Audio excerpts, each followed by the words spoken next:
50 exotic animals ranging from tigers to monkeys to bears escaped their cages. The owner, Terry Thompson, was found by the authorities with a self-inflicted gunshot wound to the head. 48 of the animals were deemed a threat to public safety, 39 of them big cats, and all were killed. Schools were shut down, people were told to stay inside or in their cars while the police covered the streets looking for the dangerous animals.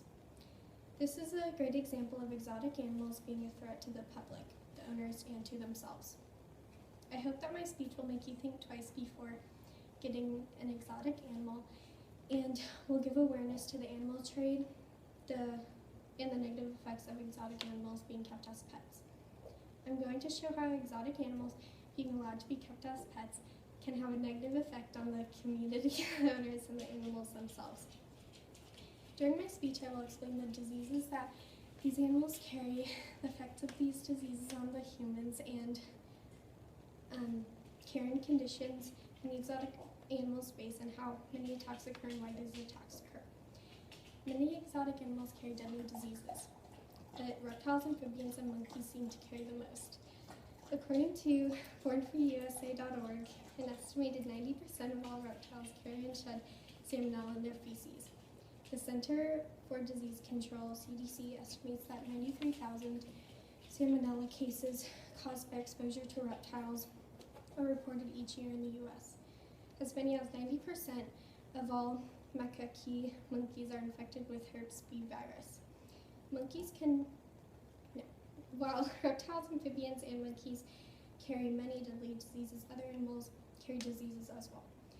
According to humanesociety.org, a 2003 outbreak of monkeypox was set in motion when African rodents carried the disease, were imported to the pet trade, and infected native prairie dogs who were also sold as pets.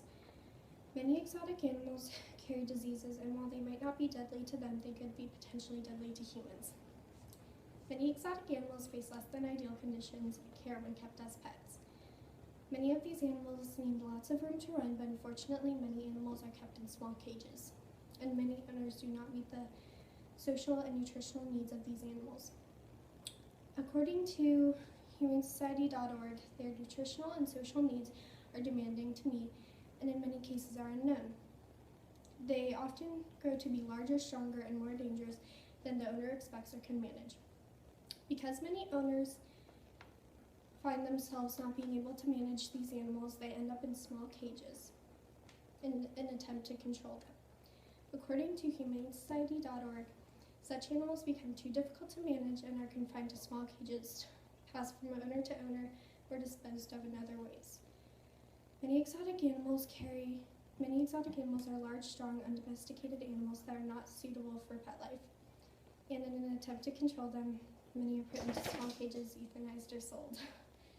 Many of these exotic animals are bought as babies, so most of the owners don't fully understand what they are getting themselves into.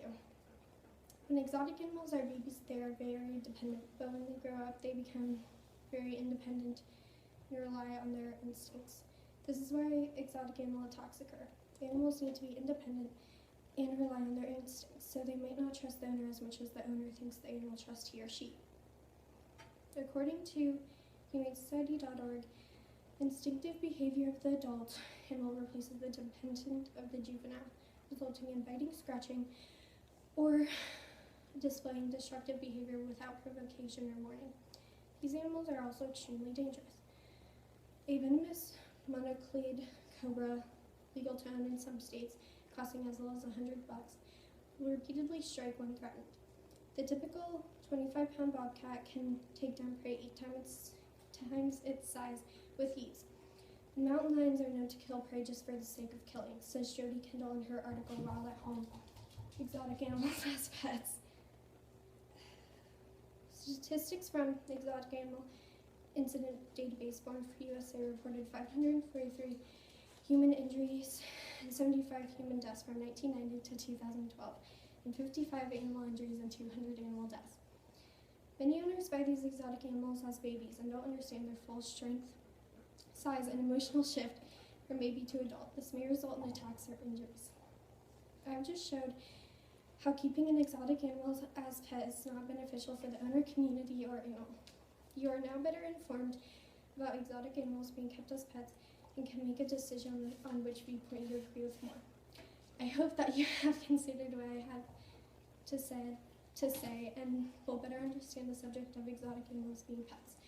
I hope that if you were thinking about getting an exotic animal, I persuaded you to get an animal that is domesticated and meant to live in a house, is there for the animal for you and your community.